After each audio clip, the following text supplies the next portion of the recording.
has a different point of view. And that's okay. Yes. That's okay because that makes you uniquely you. Yes, exactly. But that doesn't mean that you can't connect to me because my POV is different. Yes.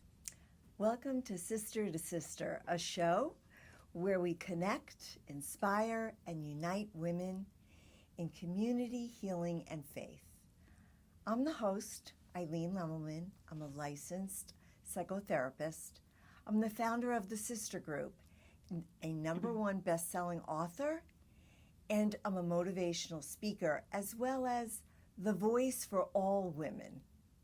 And I welcome you today to this show, this podcast.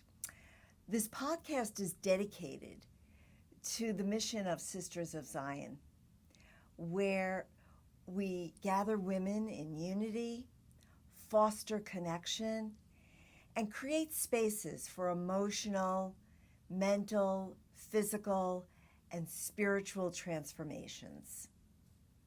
So today, I'm so thrilled to have a very, very special guest. Her name is Jane Goldie Winn, although I call her Goldie, and most people do.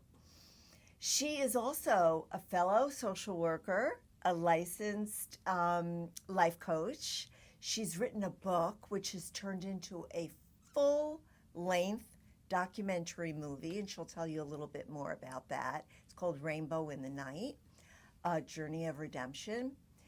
And she's one of the co-chairs for our event. She is going to be in charge of a very important part of the whole weekend, which is music. And we know what music does to our heart, to our soul, to our body. And so I think we should just dive in right now and talk about how important music is to our spirituality, our, just being a woman, just being able to move and really be grounded in song and dance and music. So welcome, Goldie. Thank you. It's wonderful to be here. I'm so happy you're here. Goldie and I are good friends. Yes, we are. So it's not going to be hard to talk with one another, is it? No, not at all. So let's start. Okay. I think I really summed up what your little bio is. Is there anything else that you want to add that people should know about you? Well, let's see. I guess since we're talking about music, my husband and I, we just celebrated our 50th anniversary. Yay! And we've been doing music ever since we met, and one way or another.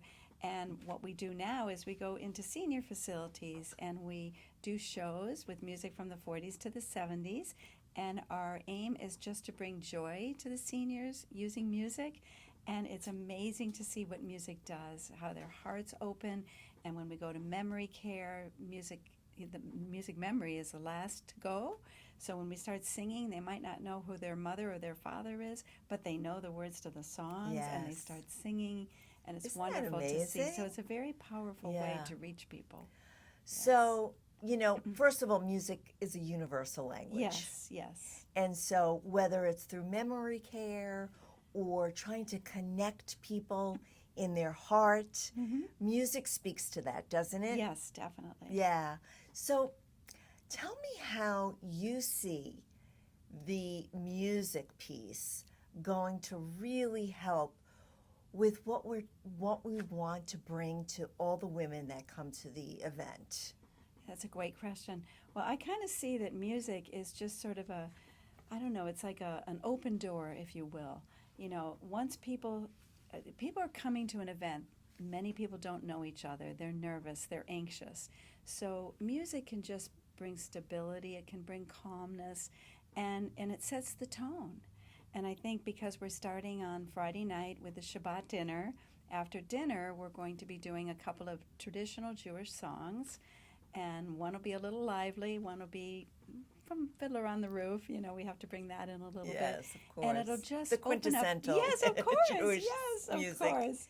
And it will open up their hearts, and I think just bring everybody together as they sing those songs, because they're very easy, and it'll just involve everyone. And then at the end of the evening, we want to end the first night with a universal song. What the world needs now is Love, Sweet Love, a great Hal David Burke Bacharach special. And it's a great song because, you know, that's what we're wanting to promote that weekend is love, unity, togetherness, Yes, right? yes. And so I think that that will just end the evening of the first night with just a lot of joy and camaraderie. So we're talking about connection, Yes. and we're talking about just grounding people in the whole concept and the whole movement, Yes. the whole mission of the weekend. Yes. But also we want to use music for healing Yes. and for transformation. How do you see the music of that weekend doing that, just that? Well, I think, you know, if we look at, since we're doing we base a lot of what we're doing on the Old Covenant, and there's a lot of scriptures in the Old Covenant that talk about worship and talk about music, setting the stage for people to pray, to praise, to worship, to invite God into their lives in whatever way they understand Him. So I think it opens up the door for that to happen, which I think is important because that's one of the things that we want to bring people into is the spiritual part of themselves. Many people have sort of locked that away. And so I think, you know, the music sort of unlocks that a little bit. And then also it sets the tone for healing because people's hearts are more open. Because music is just something that just brings everybody at the same place. You know, it's not like this is the star and that's the star. You know, it's something that just brings everybody on the same plane, so to speak.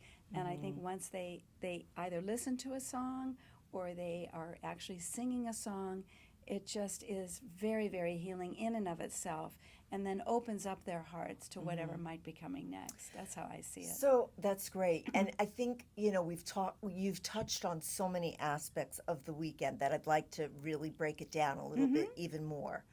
So you talked about how people have lost that connection, or maybe they never even had a connection to their faith or to God or to whatever you want to call it, right? Yes. You know, sometimes I use the word to the universe, to the source, but whatever it is, there's such a need for that today. Yes. Because I think people are very lost and people are really lonely and people are really hungering for something to make them feel whole and good, right? Yes, absolutely. So what about, like, if somebody's coming to the event and they're not really rooted in any faith or rooted in any kind of religious aspect, but they want to be part of this amazing event that's going to be hopefully transformational. Yes. And it's going to be so exciting and it's going to be so healing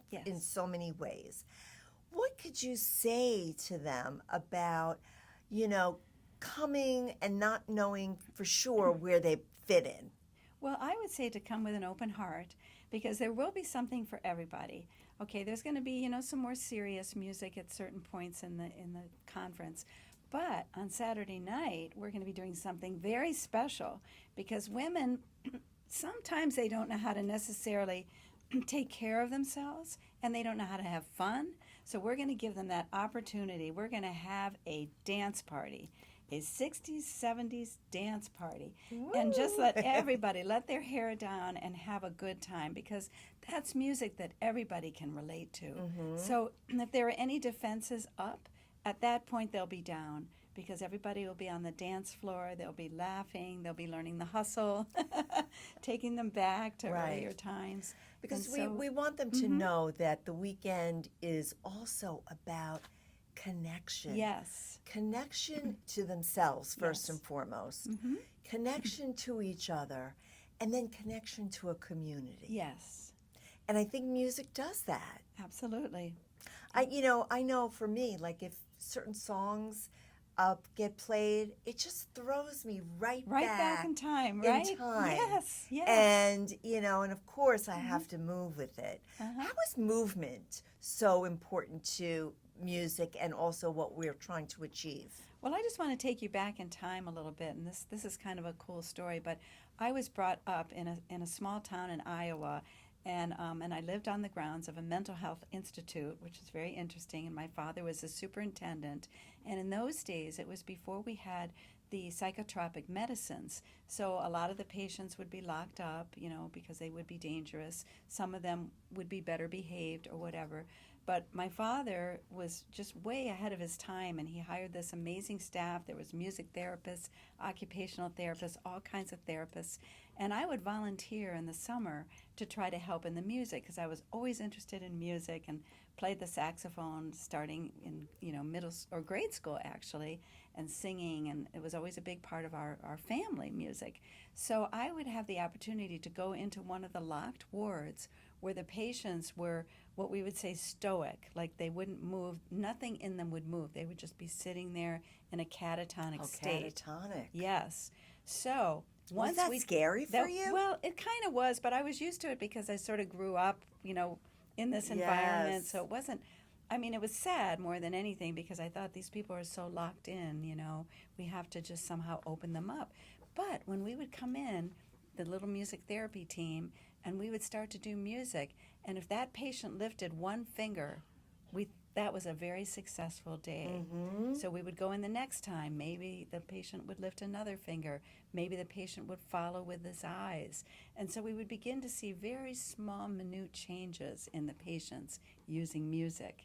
So way back then, it just put in me this deep, deep, deep desire to use music as a healing tool, because I could see that, you know, we would also take it to the patients who were a little more lucid so they could really enjoy it and be a part of it. And some of the patients would even play in the band, the hospital band, with us. So, you know, we had many different levels using music, but I never will ever forget to see the transformative power it had on those that were so mentally ill and really needed hope. Yeah. You know, you never really shared that with me. Mm. And I can't believe that. How, first of all, from such a young age, your gift Yes. was so evident. Oh. You know, just helping people and connecting to their heart Mm-hmm. and really getting them to begin to, even the slightest little movement would mean that they're connected to life again. Yes, exactly.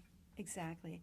And, you know, there's another principle in music therapy that says, you know, you start where the patient is. So if somebody's really, really down, you start with very slow music, and then you gradually take them to where you want to go by changing the tempo. And then you begin to see changes as they begin to make that shift. So even to this day, you know, I use that when we plan our shows, because I want to take the seniors from this place. Okay, maybe they're a little nervous, maybe they're a little anxious, maybe they're thinking about, but let's just start where they are, and then let's get them going. Okay. And by the end of the Yes. evening, they're dancing, they're singing, they're laughing. Yes. So there's something to that. So I think that that's how the music will be throughout the weekend.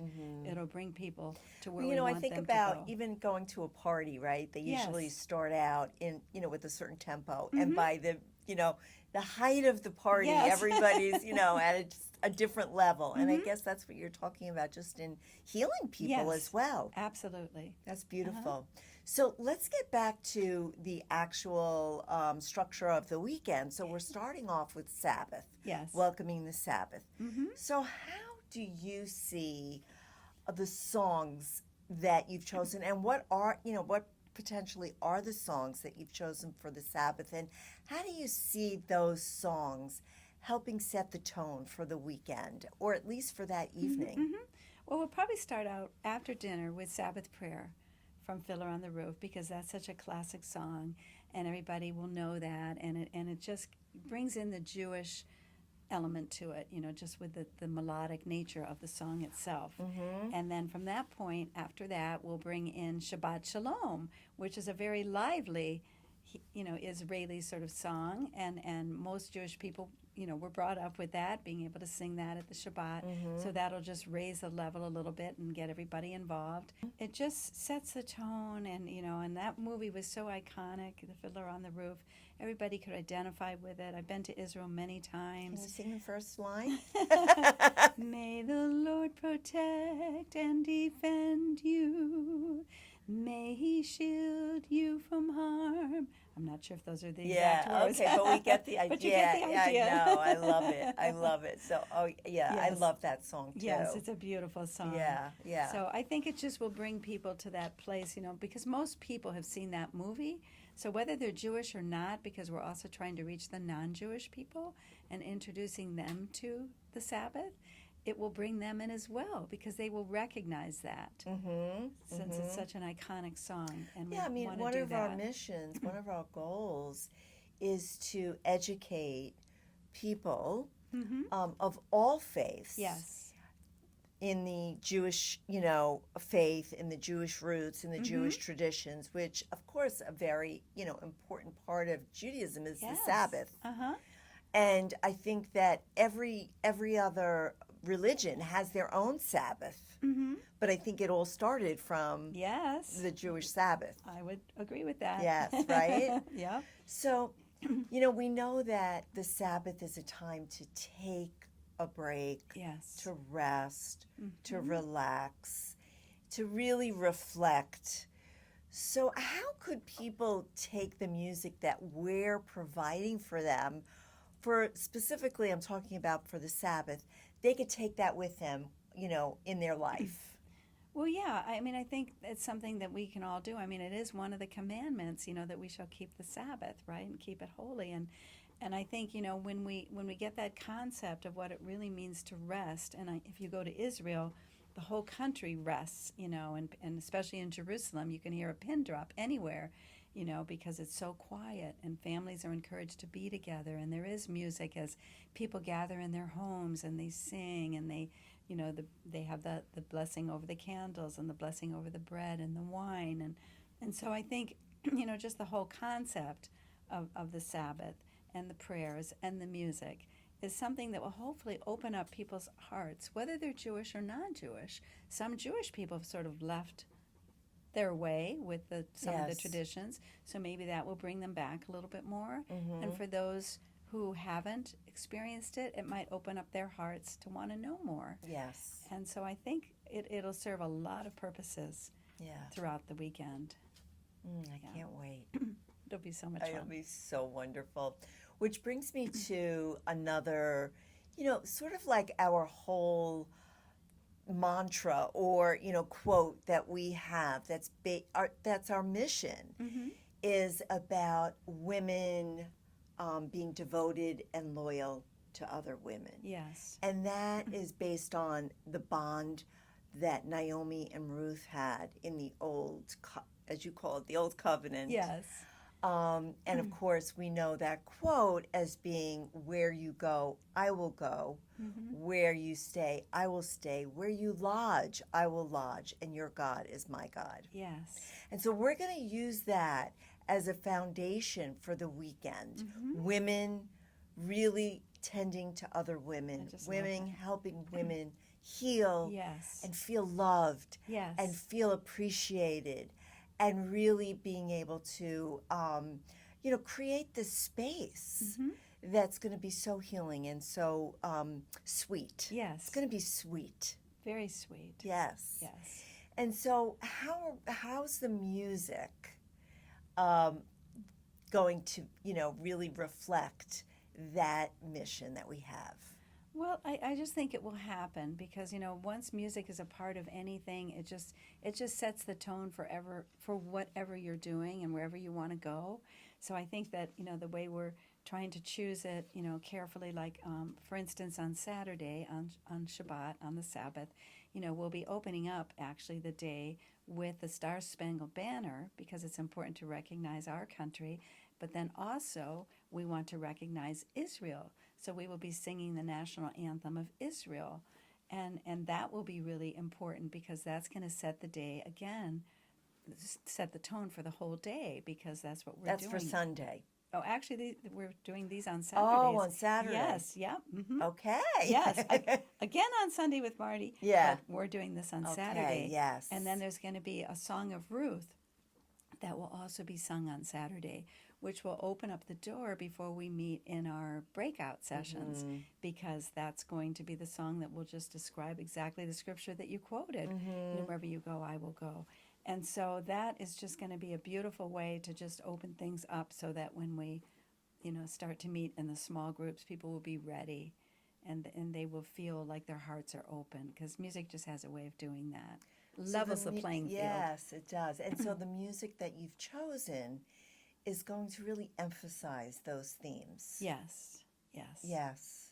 Mm-hmm. And so can you just speak a little bit more about, how, because you talked about Israel also. And I think what's really important, and we have to really address that, is the fact that right now there's a lot of anti-Semitism. Yes, sadly. There's a lot of anti-Israel sentiment. Very often, very not factual untruths that are coming out.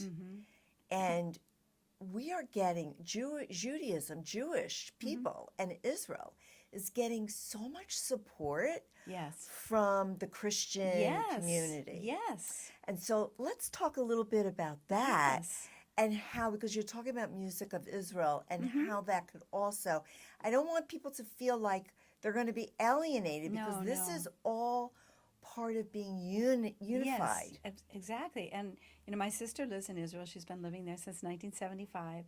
And she talked about how the sentiment in Israel is that they are getting the majority of their support from evangelical Christians.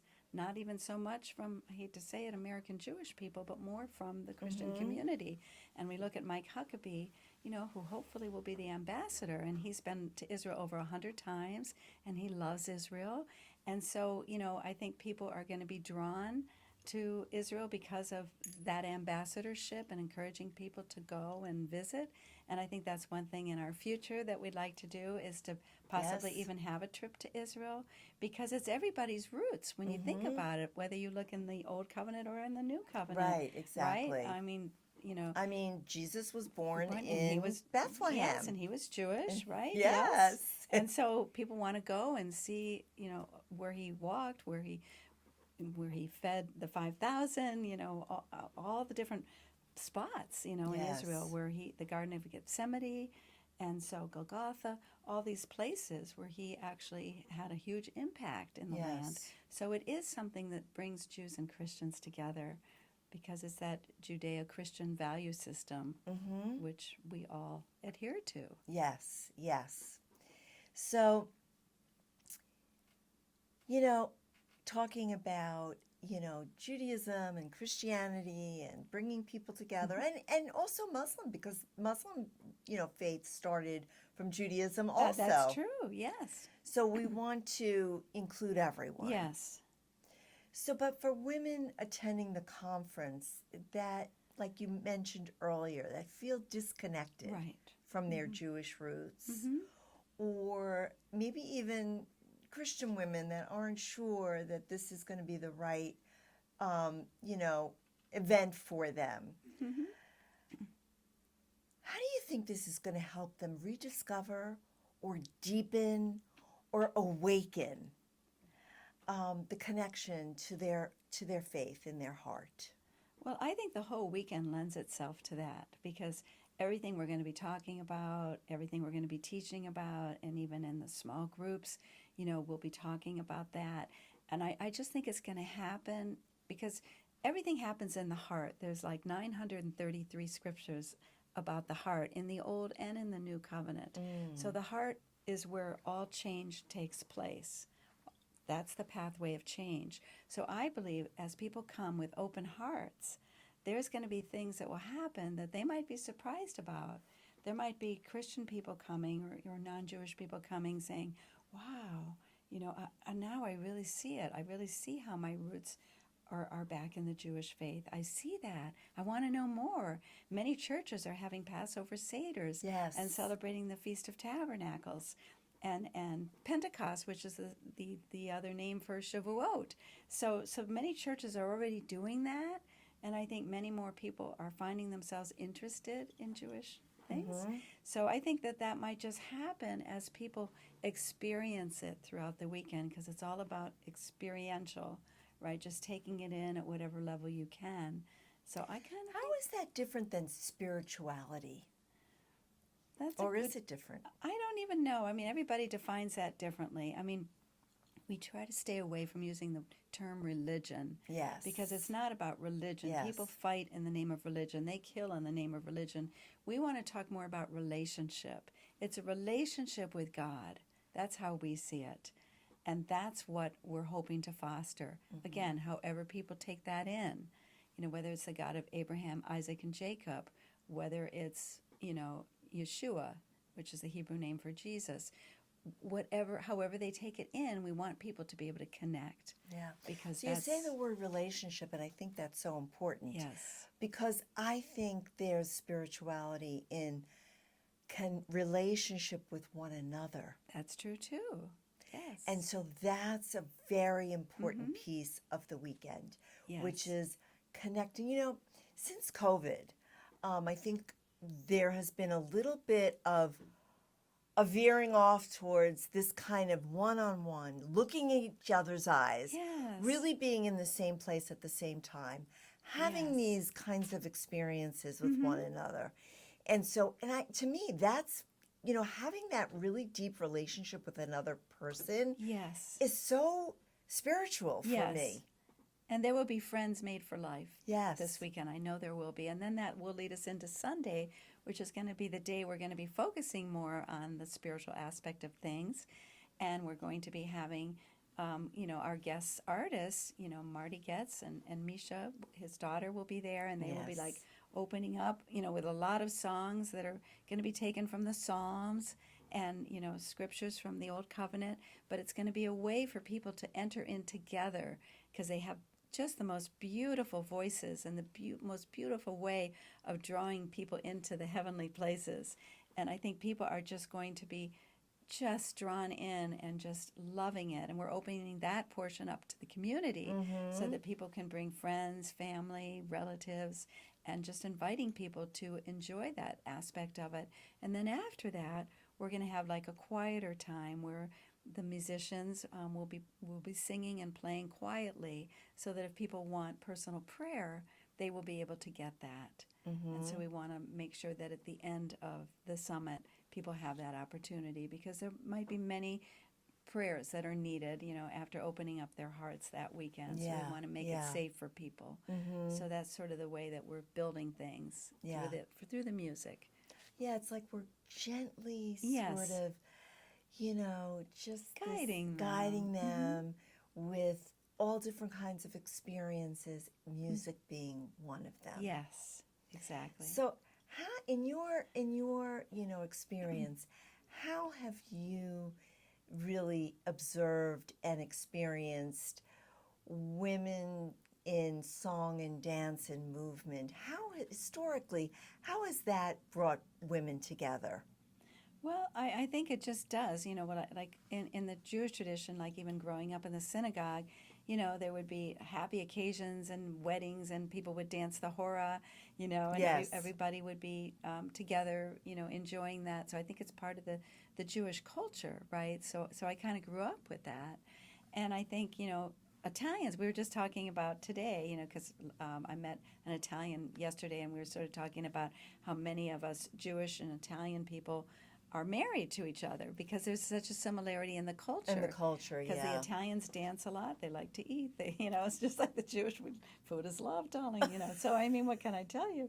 So, but the music is a big part of the culture, right?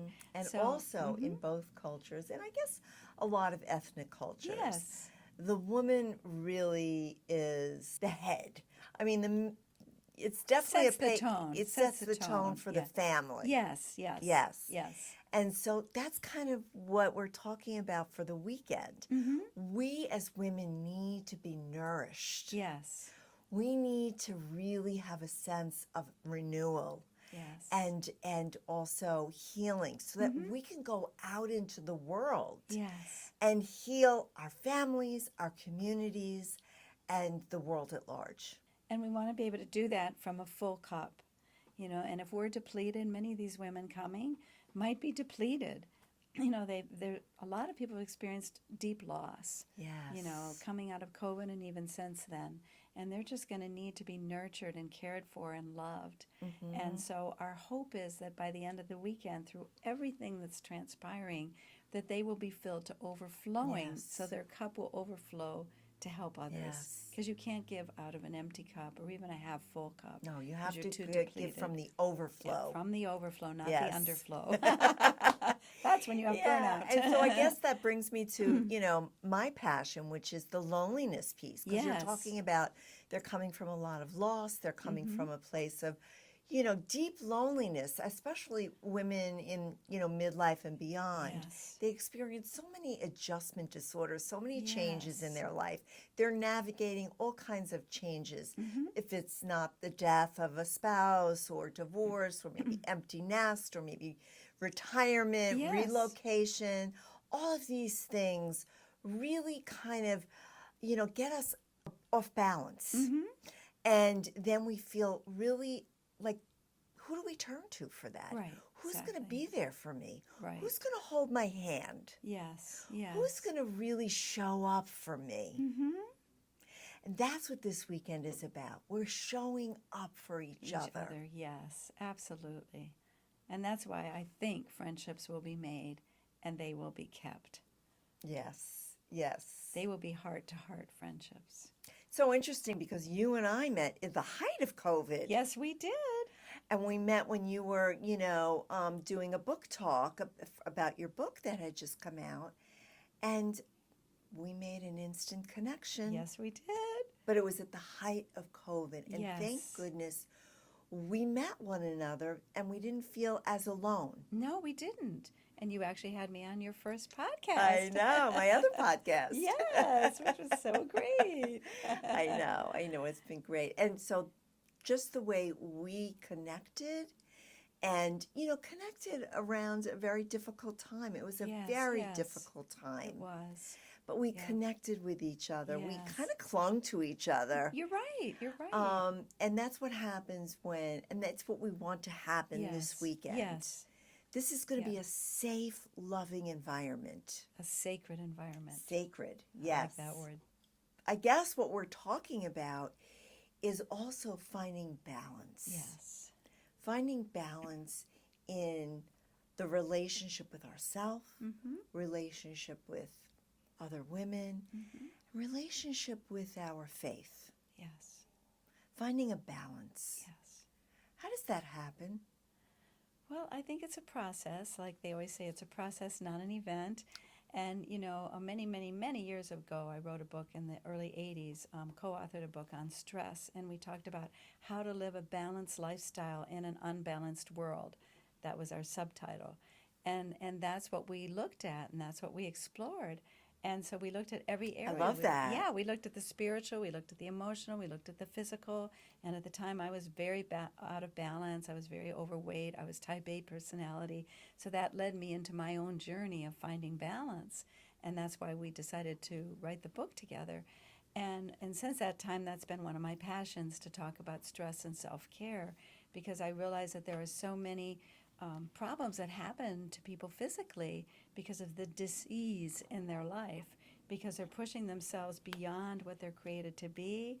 They're not taking life breaks, they're not taking love breaks, they're not taking care breaks. And I think that it's so important that, if we don't really take care of ourselves, how can we take care of others? So that's really my passion, is to bring that forward. And I will be talking a little bit about that in my group that I'll be facilitating, because I think it is very, very important for people to understand that that's what's needed, because there's so many external stressors that we have no control over, but we do have control over our internal stressors and the way that we take care of ourselves in the midst of stress. That's true. That's true. And so I hope women will come away, and I think they will, Yes. come away with tools. Yes. They're going to come away with tools of how to manage stress, how to manage the balancing of all that we do as Yes, women, yes. because we do so much. Yes. And, how do we include, some sort of faith, some sort of spirituality with ourselves. Yes. I mean, you can call it prayer, you can call it meditation, you can call it silence, quiet time. But that is so important. So important, yes. Very important. Mm-hmm.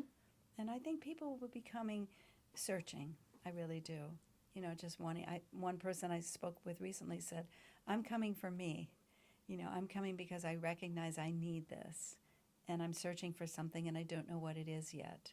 And that was her reason for signing up. Mm-hmm. So it's, you know, everybody will come with something that they're hoping to get from the weekend. So what that, you know, kind of rings for me is, you know, I had seen this little blurb and it sort of set me on my own journey of where I am today. Uh-huh. And the little, you know, whatever it came up, I think it came up on my email or something. I don't know where it came up, but it spoke to me. It said, your soul is calling. Oh, I like that. And it sort of like, you know, woke me up out of a trance, right? Yeah, my soul is calling, but what is it calling for? And I think that this weekend can really help people to understand what is calling for their soul. Why is their soul calling? What is it calling? Yes, and why they might be chosen to attend this event. Yes, yeah. So if you could sum up your hope for the conference in one song. Oh, boy. That's a hard question, that's a right? hard one. Oh, my, because there's so many songs. I almost have to think about that. All right. But maybe, you know, even what the world needs now is love, sweet love, because Yes. I think that people are looking for some sort of a connection with people, and it is all about love. Mm-hmm. And I do think that, you know, that's something that's missing, because I know we always close our shows with that song, and I'm telling you, just to see the look on people's faces, and they are all joining in, and they smile, they laugh, and when we close the show, people are still singing it afterwards. Yeah. So it has a lasting effect. So Yeah. I just hope that, you know, the music will help them to realize that they can be loved and they can give love. And that we need to be aware, like even in the little moments in life, you know, how we can come up to a stranger and say something about, you know, how they look, or maybe a way somebody touched us, or to the clerk, you know, I hope you're having a good day, you know, thank you for your service. And, you know, just think about those ways that we can just encourage people and sort of spread that love and spread that joy around. Yes, that's 'Cause I the think ripple effect. Yes, exactly. That's the ripple Yes. effect that we must really be very intentional about. Yes. Every single day. Yes. We have to be intentional about how am I going to spread love today? Yes. How am I going to make another person feel important and that they matter? Exactly. Because when we can start rippling that, that's going to really help unify people. Yes, exactly. As we've always talked, Goldie. Yes, we what have. brings us together Yes. is so much more than what you know pulls us apart. Exactly. Yes. Yeah. And I think, you know, we were talking even on the way today about how, you know, we've had like a tense year. Let's just say a lot of terrible things happened this year, you know, with the terror attack in Israel, and I hate to even bring up politics, but, you know, it could be very divisive. So we, you know, our rules are we have the we have the three P's: no polarization, no politicizing, and no proselytizing. So we want people to be safe, to feel safe, That's and we right. want to focus on more of what we have in common than what we differ Right. on. Yeah, because we don't want anybody to feel ostracized or No. alienated because they might have a different view. Because listen, you put, you know, a bunch of women together, Yeah. invariably, everyone, you know, there are going to be people with varying viewpoints and Yes. points of view, or as they say, you know, the POV, the point of view. Yes. Everybody has a different point Yes. of view. And that's okay. Yes. That's okay because Yes. that makes you uniquely you. Yes, exactly. But that doesn't mean that you can't connect to me because my POV is different. Yes, absolutely, and that's what we do. That's exactly how it's like people are amazed that we're such good friends. Yes, because we have a lot in common, but then we have some things that we differ That's on. But right. we've chosen to accept those things that we differ on. Yes. And just learn from each other. We learn from each other. And not let it divide us. Yes, we learn from each other Yes. because, listen, everybody has an objective bias. Yes. You're not going to change another person's mind. No. But if you're open to listening Yes. and learning and hearing what the other person says, Mm-hmm. you know, how healing is that? Right? Yes. Exactly. Yes. Right? It's Our world would be beautiful. a much better place if they followed our example. Eileen, I'm just saying. So if it should get a little bit, you know, tense during the weekend, which I don't think it will. I don't think so. We're not allowing it to get that No. way. But let's say somebody feels a little bit, you know, uptight. Do you think that the music and the dance is going to help alleviate that, Yes, I that do. struggle? I do. Because again, it just levels the playing field, as I said earlier, because music, as we opened up with, is a universal language. And it just draws everybody in. And people are all having fun. And so at that moment, it just doesn't matter. Nothing really matters. You stay in the moment. You know, I'm learning about mindfulness, you know, just staying in the moment. And if you do that and you can just embrace whatever's happening in the moment, then you can find something to really excite you and to draw you in. It's staying in the moment with no judgment. Yes, exactly. That's important. Yes. Because what happens is, and this isn't even judgment of others, No. very often we'll be in the moment and we'll start, you know, that inner critic, Uh-huh. that judging voice gets triggered and we start questioning, am I doing Yes. this right? I don't think I belong here. You know, oh my goodness, this is so scary. You know, whatever it is. Yes. So to just Quiet be in the those moment, voices. Yes. by breathing, Mm-hmm. by really just enjoying the program for the weekend. Mm-hmm. If you were to pick one particular activity that you think will be the most transformative, what do you think it will be for the weekend? Oh, that would be a hard question to answer because I think it's going to be so individual for everyone. Yes. So I don't even know if I would want to try to answer that one. But I just think if people come with open hearts, they're going to receive what they're able to receive. And it will be what it needs to be for them, you know. I think that word is so important, receiving. Because as Yes. women, it's really hard Yes. to receive. We're always giving. Giving, We're always yes. giving out. We're Yes. always doing for everyone else. Mm-hmm. I mean, I think we're wired that way. Yes. You know, we're wired to be the givers. Mm-hmm. So this weekend is about receiving. Just receiving. Yes. That- Pampering, yes, receiving, yes. nurturing, all those things. Yeah.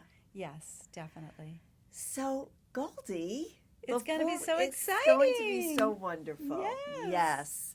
So, you know, music is truly a gift Yes, that it brings is. people together. Yes. And you are really going to be instrumental, so to speak, That was good.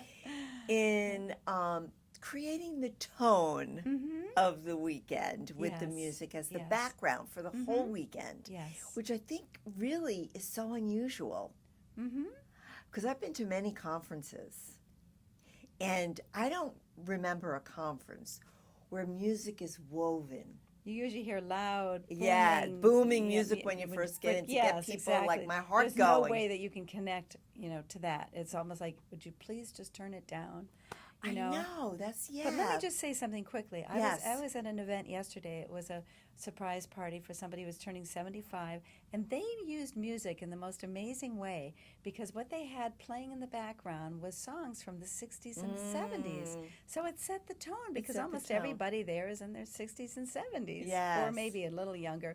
But everybody could relate to that music. So then by the time, you know, Dave and I were asked to sing a song from the 60s, well, then everybody started to join in, and then next thing you know, everybody was on the dance floor dancing to the 60s and 70s music because it was something we could all experience together. It So levels the that- playing field. Yes. We've used that a couple times, yeah. but I like that phrase. Yeah, and I think seeing that yesterday was just like, wow, you know, this is what's supposed to happen, and it did. Yeah, it's And beautiful. It was really great. Yeah.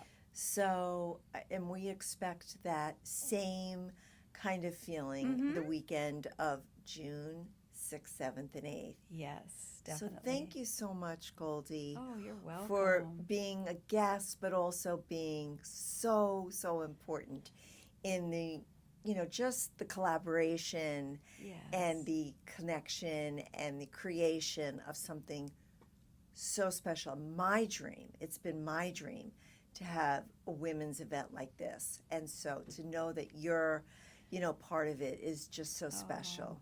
Well, I'm very blessed and I'm honored, and I want to thank you so much for inviting me today, because this has been really fun. It's been fun, right? It's been good. So we, want to just say to all our listeners, thank you for joining us in the Sister to Sister podcast.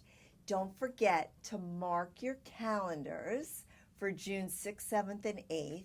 When I post this, you'll get a QR code where you can register if you want to, or if not, just reach out to me. It's fine. And until next time, keep tending to each other so that we can unite in love. And I look forward to seeing you next time.